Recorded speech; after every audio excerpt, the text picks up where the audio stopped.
Hey there, gang. It is time for another comic book unboxing video, and as always, I have no idea what is in this box, but if you look at the top edges there, it looks like we might be dealing with some older books this time. Maybe some Silver Age, maybe even some Atom Age or Uranium Age. So if you like comic books and you like older comic books, stick around. We're going to have some fun.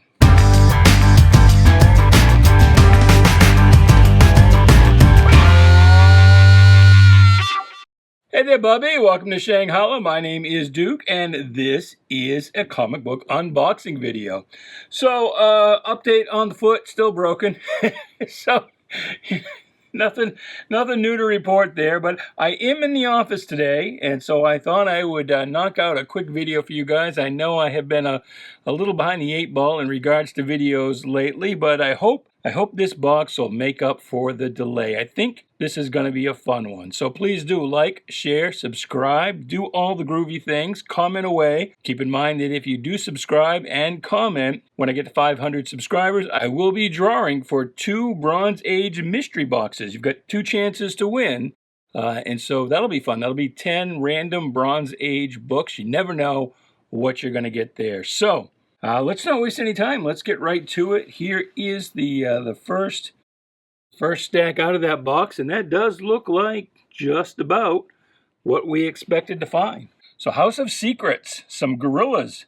I thought that was a water stain, but I guess that's just the coloring right there. But yeah, you can't go wrong with purple gorillas. According to DC editor Julius Schwartz, the only thing that would have been better is if the purple gorilla was maybe shedding a tear. That would have been a great cover. My Greatest Adventure. I was the last Martian, which is kind of funny. This looks like a fish man. Actually, it just looks like a fish head. It looks like a fish on a lizard body. That's the weirdest thing. That really does. That looks like a fish all by itself. That's strange. But it is weird, Mars being a desert, waterless world. Well, mostly waterless, for all intents and purposes. But this, I guess, was from the time when they thought those canals were just chuck-a-buck full of the wet stuff. Here's the Lady in the Iron Mask, House of Mystery number 66, it looks like. Oh, yeah, the Girl in the Iron Mask. I was absolutely correct. House of Mystery 67. Free ice cream coupon worth 10 cents. Holy cow. Gotta buy me this comic book. What if that coupon's still good? Oh, by the way, just to mention, most of you already know this, so much so that I forget to say it, but these are not my personal comic books. I am grading these books for sale. They will be sold on eBay. Usually they show up within a week or so after I put up the video. You'll see them on eBay. The seller name is dotomcomics. And you might also try out the websites dotomcomics.com or sellmycomicbooks.com. And yeah, we will be happy to help you obtain some new comic books. I totally didn't plan that out. That was very serendipitous, wasn't it? So that's House of Mystery 80. And these are like, mid-grade, maybe a little below mid-grade. These are like maybe 4.5s, 5s, 5.5s. But there's not a thing here that I wouldn't want in my own personal collection. These are plenty good enough, For me, my books, I've got about 28,000 comics in my own personal collection, and not a single one of them is slabbed. Very few of them are kept in bags. I just, in the box, let them breathe. And for me, I know the whole 10-point grading scale, of course, because I do grade comic books for a living. That's my job. When I am given this box of comic books by the owner of the company, who has parsed the collections that we purchased from all over the country, all over the world, sent them into different grading streams. Some go to CGC, some go right into the dollar boxes in the retail store.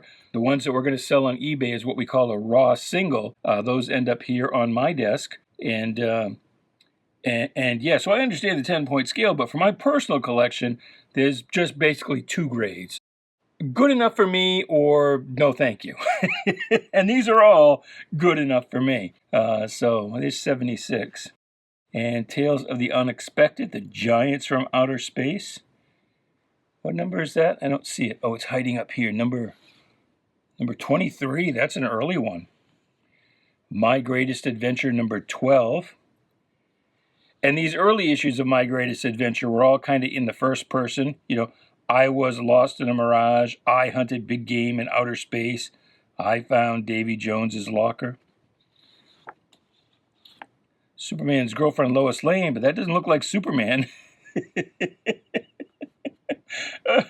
Look at that. Lois has fallen in love with the plug ugly wrestler.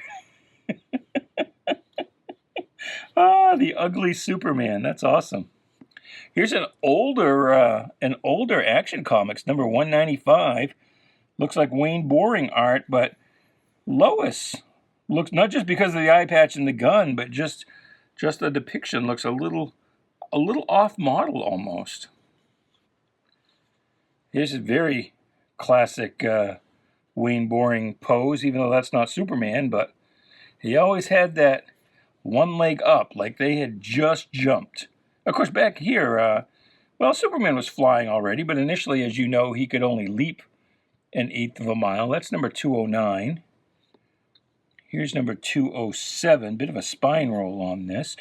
Although it's not really the pages aren't that rolled, it's just the spine is bent. That could probably press out if you wanted to. The 4 Superman medals. What is this? Namrepus? What's the name of the ancient king whose statue you just dug up, Superman? Ha ha ha. The name is Superman spelled backwards. Ha ha ha ha. I didn't even see you all mixy over here, blending in, looking invisible. Ha ha ha. That's funny. Crack myself up. Even I, at the beginning, I was like, Namrepus. Who the frig was Namrepus? That's not real. They fooled me. Mort Weisinger and crew fooled me good. Superboy's switch in time. Superboy number 53. Ha! We're going to get that up. All right, let's grab another stack. Let's see what we've got. And it is an Adventure Comics number 228. So pre-Legion. This is before the Legion of Superheroes was a thing. Actually, a fair bit before, if you want to know the truth. And I think you do. I have kind of a makeshift setup here at work because I didn't bring my tripod, which I have at home, which is in that attic space that I normally use that with my foot I can't really get to. Life's an adventure. So there's 228. Jimmy Olsen, one of Jimmy's amazing transformations. The Alien Creature Jimmy, number 32. Here's number 36 with a time bubble. It's a time bubble, although Jor-El's suit here is blue instead of green. It looks right except for the different color. I wonder if it's the right color inside or if this was before we settled on green. There's Lucy. So the cover story is usually either the first one, or the last one. There's usually 3 stories in this era. And it looks like, well, Jimmy's in green, but where the hell is Jor-El? I don't see Jor-El. Look at this, the scribbling Kryptonese. They hadn't quite figured out what Kryptonese was going to be yet, I guess. I don't see Jor-El anywhere here.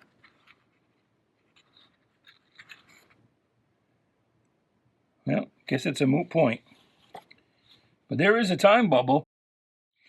You know, as a Legion fan, I am interested in the early precursors to the Legion, the stories that had elements or were reused as, stories in the Legion mythos once that came along. And the time bubble certainly would qualify. I don't know if I would collect every single appearance of a time bubble, but certainly the first one. I'd like to know when's the first time in the Superman comics they used one of these bubble things to travel in time.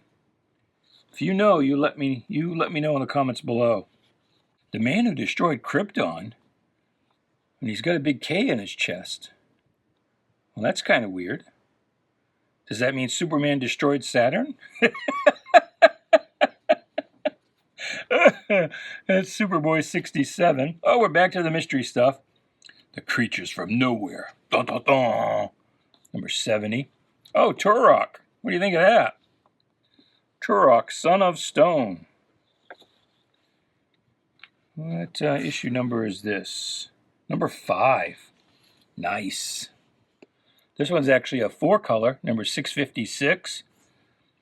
And if you don't know what 4-color is, then ask me in the comments below. Number 920, 4-color, Zorro. Ta-ta-ta.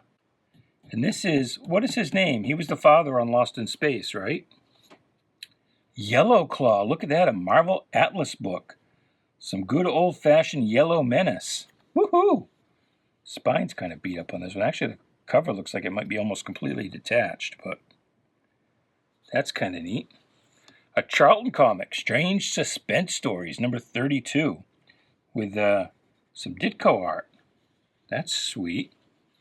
Space Adventures presents Space Trip to the Moon. Well, how appropriate is that? More Space Adventures featuring Moontrap. We weren't traveling very far in space, but we were getting there. Oh, now Space Adventures, they're coming to us. I don't see issue numbers on these. Boom, boom. Atomic Mouse, Alfago, number 21. Huh, what do you think of that? Fighting Air Force. I remember fighting Marines and fighting Army from when I was a kid, but I think the Fighting Air Force had been canceled as a book before I came along. That's number 6. Well, by golly, that was fun. That's one of the things I love about this job, and one of the reasons I like doing this videos. I mean, yes, I do want to tell you where I'm getting the books from and what's happening to them, but it's not really a sales pitch for the company. You can certainly check out .com-comics on the eBay if you want. But yeah, I just like enjoying. Duh. Because I'm a total hedonist. That's what I really like, is enjoying stuff. That was dumb. I really like and enjoy sharing with you these books that, you may never have seen before. Certainly many of them are books I've never seen before. I've never seen Mysteries of Unexplored Worlds, number 4. I've seen some later issues. That's pretty cool. I actually hold it in my hands. That's neat. That is neat. And there's some Ditko for you. Some early Ditko. What is this? 1957. This is some pretty early Ditko. Pretty early Ditko indeed. Ditko, started out bouncing around various places, and he got into Marvel, but then Marvel got into problems with distribution, had to severely cut back, and Ditko, didn't have any freelance work for a while, and so he ended up at Charlton. But because of that, I guess that earlier exposure that he had at Marvel, when Stanley was able to start hiring again, he'd already got his foot in the door, and so he was able to get back in. Timmy the Timid Ghost. Well, that's something else. What issue number is this? With a big old T in his chest. That is number 11. Some more Timmy, number 7. And just, what do you suppose Timmy was a ghost of? I mean, Casper was obviously a little kid. Maybe even a Charlie Brown little kid. I can't figure out what Timmy was supposed to be a ghost of. Was he maybe a turtle? Where's his little ghost shell? I don't know. Tales of the Mysterious Traveler. So what issue number is this? Giant Jackpot Prizes. Well, that's pretty cool. Incident on the Third Planet. Hey, that's us. It's number 13. This one feels a little, I don't want to say moist, but it feels like it was moist at one time. That's what she said.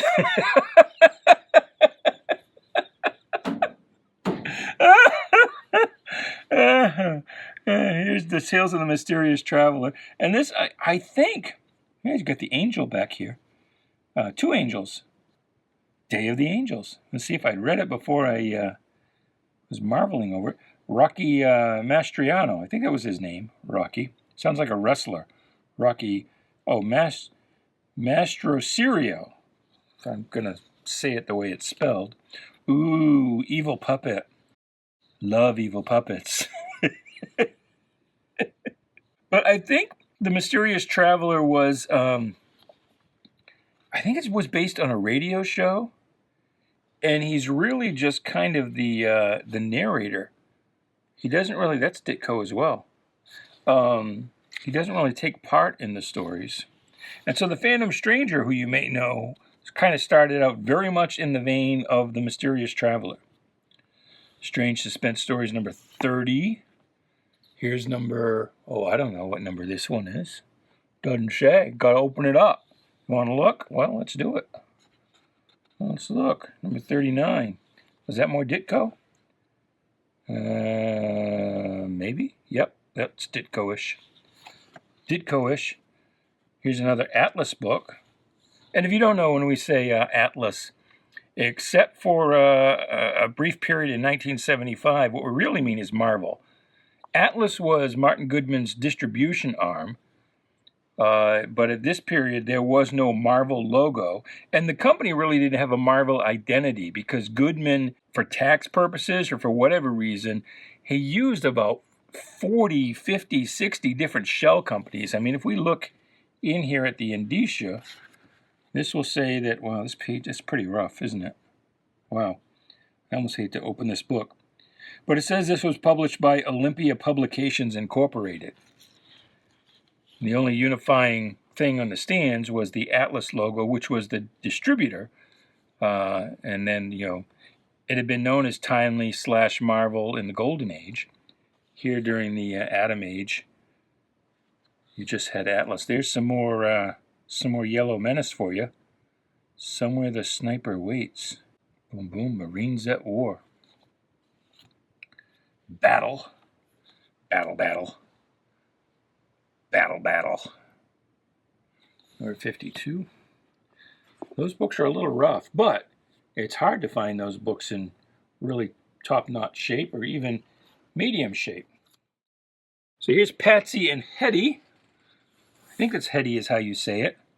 Hetty is her rival. Patsy is Patsy Walker, whom you may know as Hellcat. So Patsy Walker's been around the Marvel Universe a long, long time, or the Atlas Universe.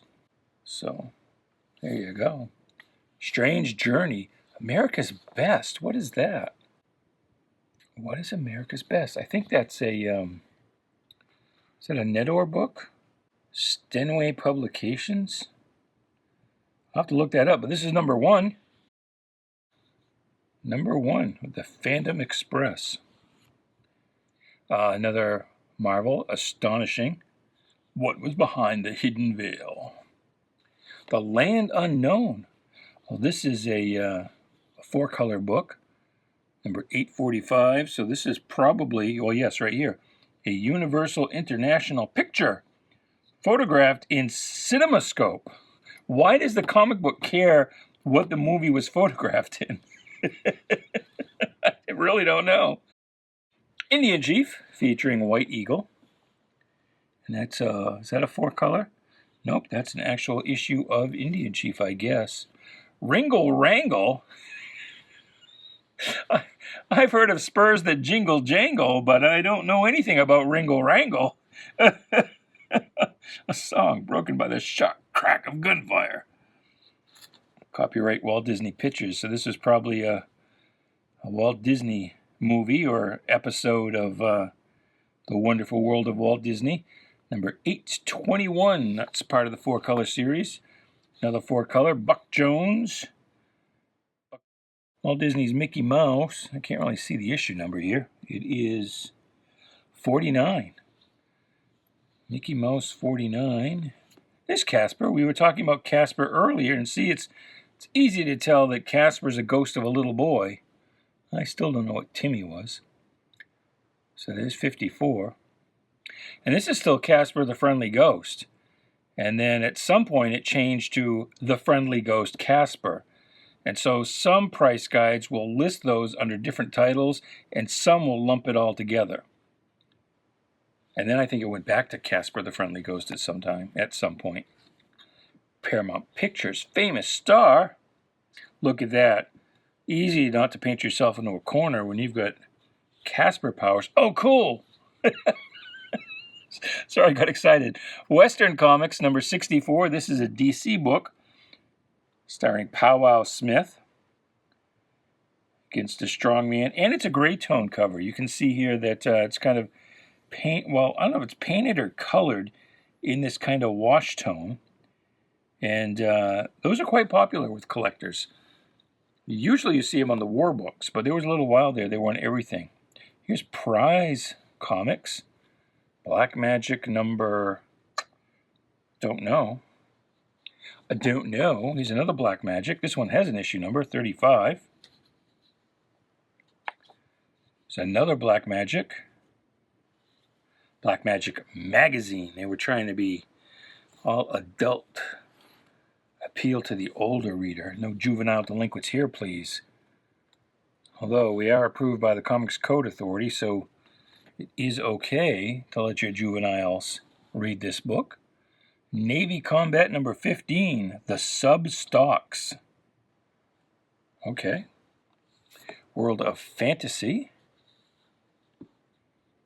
It's Them, The Secret Men. Well, that'd be a good name for a group today, The Secret Men. Millie the Model. Now, Millie lasted a long time. Millie lasted well into the Bronze Age, actually. Although she closed out looking, well, maybe even a little more Archie than she does here. But the reason it looks Archie-ish is because that is Dan DiCarlo on the artwork. Stan kind of started out at Marvel, good friends with Stan Lee, but then he ended up over at Archie and helped sort of redefine all of that. Here's another one of those damn America's Best. Got to figure out what that is, because I'm sure this is just a logo for somebody else. ID. This is the independent distributors. PDC is I don't know what the P stands for off the top of my head, but that's a distributor. ID is all of the distributors in North America. And then PDC would be more of a regional distributor. Now I got to look up and see what PDC is and put that on the screen. Pop that up for you. Something distribution company or corporation. Oh wow! You could get a free RCA Victor color TV set back when TV sets were made in America. By golly ollie. We had a Zenith television when I was growing up, I believe it was. And more gifts. See inside. Wow, that's some damn exciting stuff. All right. What the hell is this? Permanent Partners. That is weird. That's some weird ass shit. It's another strange journey. You know what? I can't stand it. I'm going to look it up right now. You can hear me walking away, trying to find my phone. Here I am. I'm right over here. Got my phone. Bring it back over here. I'll look it up. Ugh. That was me. Might have heard me shuffling too with this damn Aircast. Ba-ba-da-bum. If I could spell. There we go. No, I don't want Go Comics, you dinglewad. Comics. Oh, I see what you did. You went comics.com. I want comics.org. Org. Grand Comics Database. Yes, that's where I'm trying to go. All right. Strange Journey. Boom. Boom, I said. There we go. See? Ba-ba-da. Farrell? No. That ain't right. What the hell is Farrell? Yep, America's Best, 4 issues. So it is Farrell. I don't know who Farrell is. Not Farrell like a wild animal. It's Farrell. And as you can see here, that is the 4th and final issue, so this didn't last very long. But I don't know what the hell... Oh, Ajax Farrell. I've heard of Ajax Farrell. Is that who this is? Published by Robert W. Farrell under a variety of indicia publishers and brands. Well, there. Well, I don't know if that was really as exciting as it should have been for the wait. A strange journey. So these are only like 3 or 4 issue series. I'll go through this again. We might have the whole damn things. Journey into Unknown Worlds. Here's an Atlas book. It's the Glacier Man. He's alive. Dun, dun, dun, dun. Journey into Unknown Worlds. Is he shrinking? Is that an early Ant-Man? If only Stan had been hip to superheroes at this point. Oh, here comes a Cyclops. Precursor. There are people who will call just about anything with even the most tangential tie a Marvel precursor. Like in this era, there's a lot of stories with stone men. And, they say that's a precursor for the first Thor story. Man in Black. A thrill adventure. I think this is Harvey. Man in Black, which is very much like the Mysterious Traveler or the Phantom Stranger. Here's another Man in Black. That art looks very familiar, but I'm not sure who it is. Harvey. Harvey Hits, number 6, in this issue, The Phantom. Alarming Tales. Look at that. That looks a little Kirby-ish there, doesn't it? That does look very Kirby. And it's number 1. Alarming Tales number 1. Oh, that'll do well. That will do well. It does look like Kirby art. I bet it is.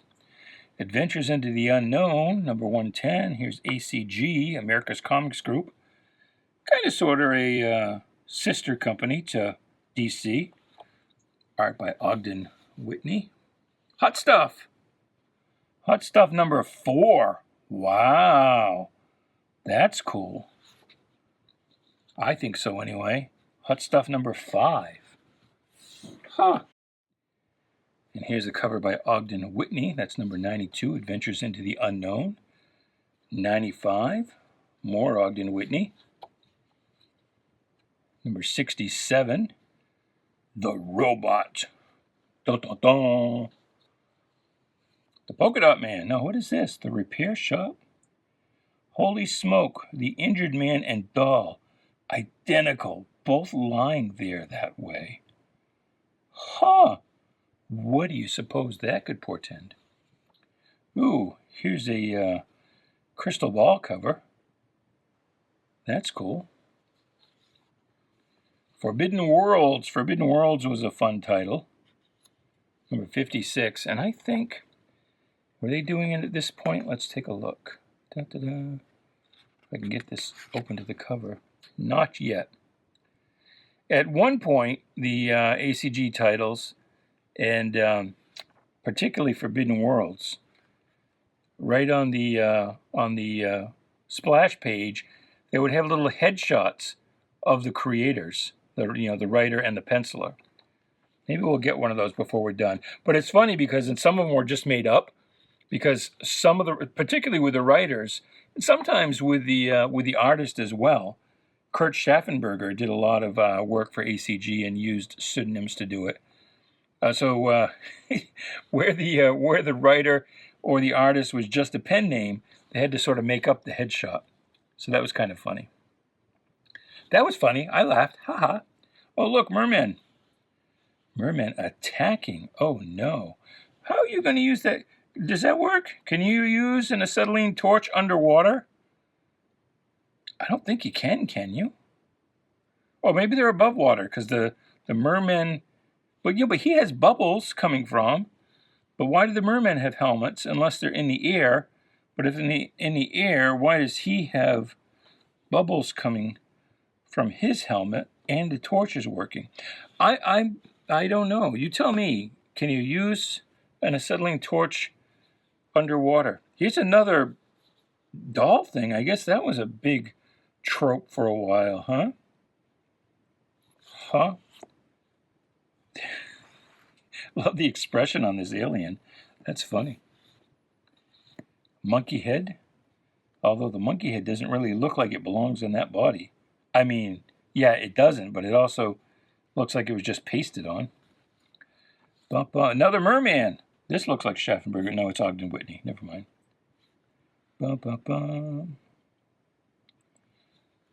Crazy for mermen and dolls.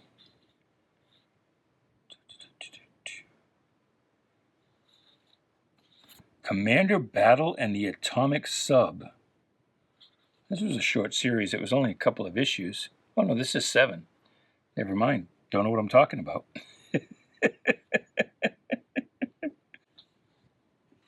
Another Adventures into the Unknown. This one's a little beat up. Number 87. This is a little later. Maybe we've got some headshots in here. Let's take a look. I can do it without damaging. Nope, not yet. Not yet.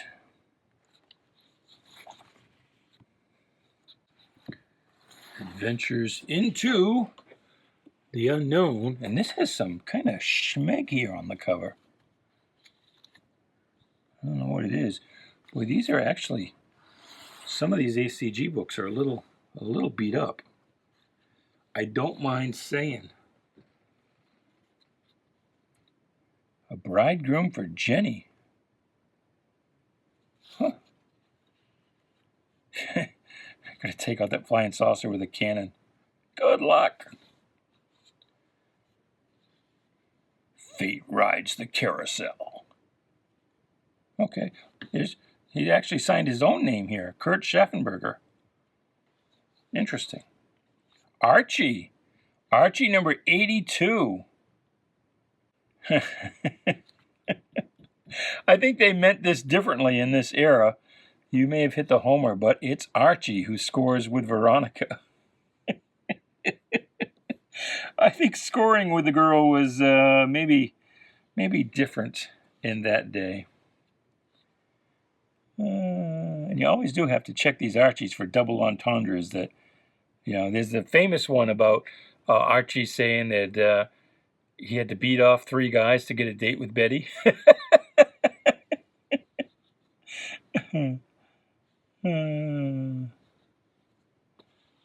Laugh. There's an early laugh. And look, the girls here certainly look different. The boys are pretty on model, but Betty looks quite different. So this is before Dan DeCarlo came over. Laugh number 77. The Adventures of Mighty Mouse, CBS Television presents. Huh.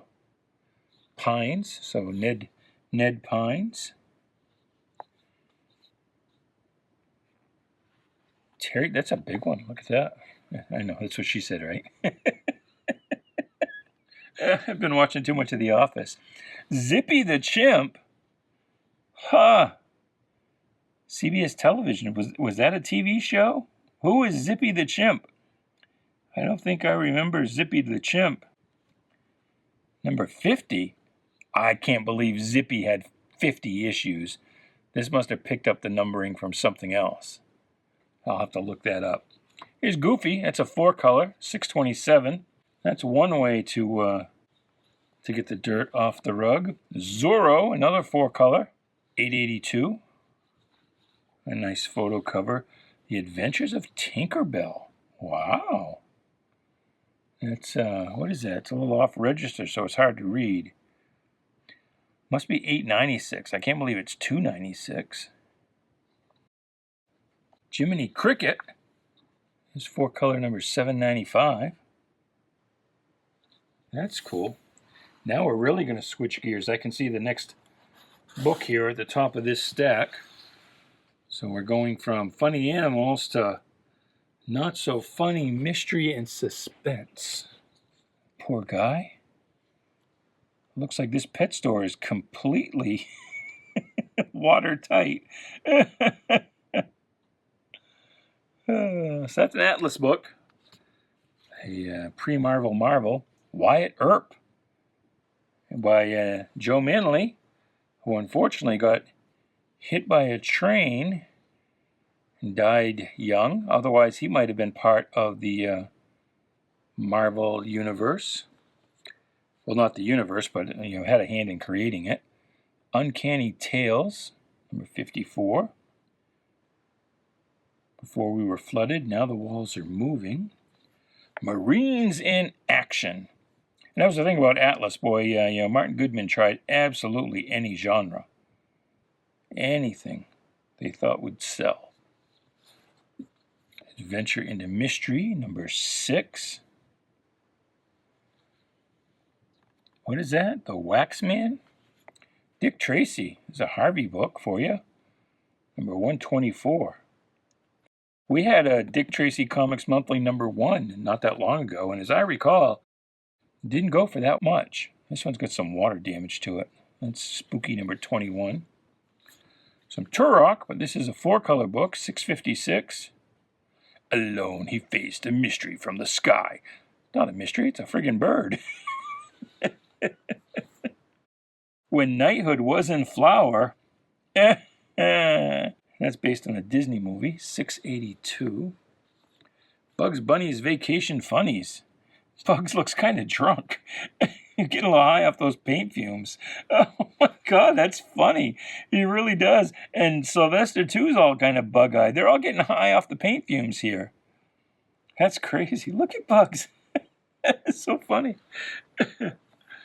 Bugs Bunny's Trick and Treatin' special. So it's trick or treat, not trick and treat. I mean, if they give you a treat, you're not supposed to do the trick. It's or, not and. And but nor, they'll get you pretty far.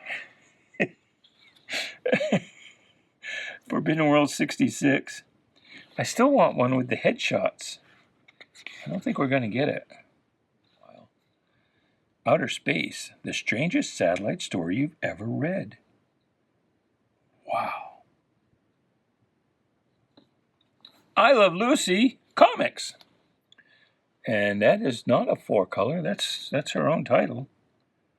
With a photo cover, no less. What issue number is it? Number 7. Look at that. We were actually talking about Lucy in the office here today. Sean and Don were here. And Sean, one of my coworkers, he hates I Love Lucy. He was like, Ricky is providing for her. She doesn't have to do anything. She doesn't have to get a job. But all she wants to do is get famous. And she always screws it up and makes a mess of things for Ricky. And then has to come bawling back and saying she's sorry. He just hates Lucy. I've never seen anybody have such a visceral reaction to Lucy. Bugs Vacation Funnies. Here's another Forbidden Worlds. 67. 20,000 Leagues Under the Sea, a movie classic. Smokey Stover. I bet you don't remember who Smokey Stover is. That was a cartoon strip, and as I remember, he had a cartoon strip. Again, I'm where I liked enjoying things. I'm getting all crossed up. It's got to be the pain from his broken foot. It's going to my brain. But Smokey Stover was a comic strip who had a cartoon. He wasn't a cartoon strip, although I guess all comic strips are cartoons of a nature. This is a 4-color, 730. But there was a Smokey Stover cartoon, or he was in a cartoon that I can vaguely remember from when I was a kid. He was part of something anyway. I don't think I've ever seen or read the Smokey Stover comic strip. Frosty the Snowman. Number 748. You can tell this predates the was it Rankin Bass? The TV special, because he's definitely a different model here. Cadet Gray of West Point. Now, is his name Gray, or is he fighting for the gray as in the blue and gray? I don't know. Number 1, though, it's a big book. Big book. Howdy doody. It's howdy doody time. Doody time. Number 35. And this is it. This is the last stack in this box, which is probably just as well because I've been a little out of it this video. Not at peak form. Tom Corbett, Space Ranger. You gotta love you some Tom Corbett. The Buccaneers. I'm guessing this was based on a movie or maybe a TV show. I don't know.